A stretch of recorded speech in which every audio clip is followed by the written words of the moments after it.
Su participación en la guerra entre Ucrania y Rusia los puso en el centro de la escena.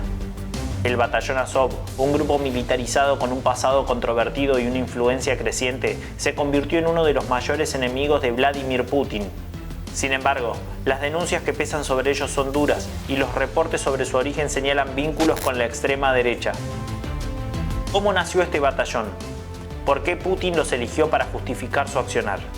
¿Cuál es la leyenda negra que pesa sobre ellos?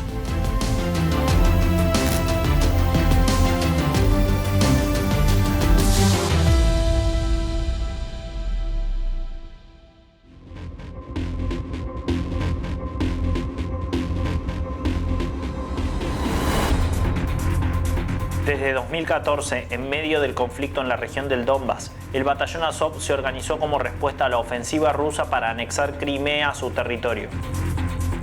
Su fundador, Andriy Viletsky, un historiador ucraniano y miembro del partido político Cuerpo Nacional, fue el encargado de dar vida a una brigada de voluntarios. Brigada que hoy forma parte de la estructura de la Guardia Nacional Ucraniana. Sin embargo, lo más polémico está relacionado con los símbolos utilizados y la procedencia de sus miembros. El Batallón Azov se identificó con el nacionalismo ucraniano desde sus orígenes, pero la conexión de algunos de sus integrantes, incluido su fundador, con grupos de extrema derecha, generó acusaciones de movilización por ideologías extremistas. Incluso, documentos del gobierno alemán señalan que el Batallón Azov mantuvo contactos con organizaciones neonazis en el pasado.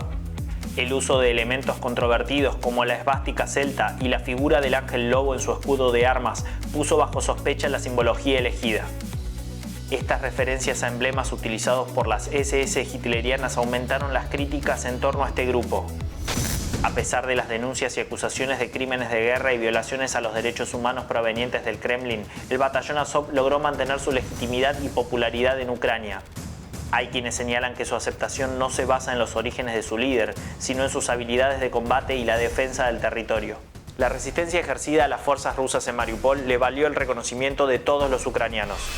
También cabe destacar que las denuncias de desertores rusos sobre el accionar de las Fuerzas Armadas de su propio país desacreditaron parte de las acusaciones del gobierno de Putin. Además, el Kremlin tampoco se pronunció respecto a organizaciones militares en Rusia, como el Movimiento Imperial Ruso y la Unidad Nacional Rusa, quienes también están sospechadas de tener vínculos con organizaciones neonazis y de extrema derecha.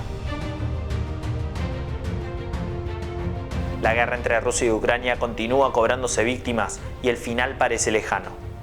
Mientras tanto, el Batallón Azov se consolida cada vez más dentro de las Fuerzas Armadas lideradas por Volodymyr Zelensky, demostrando su importancia en el conflicto y su influencia en el terreno.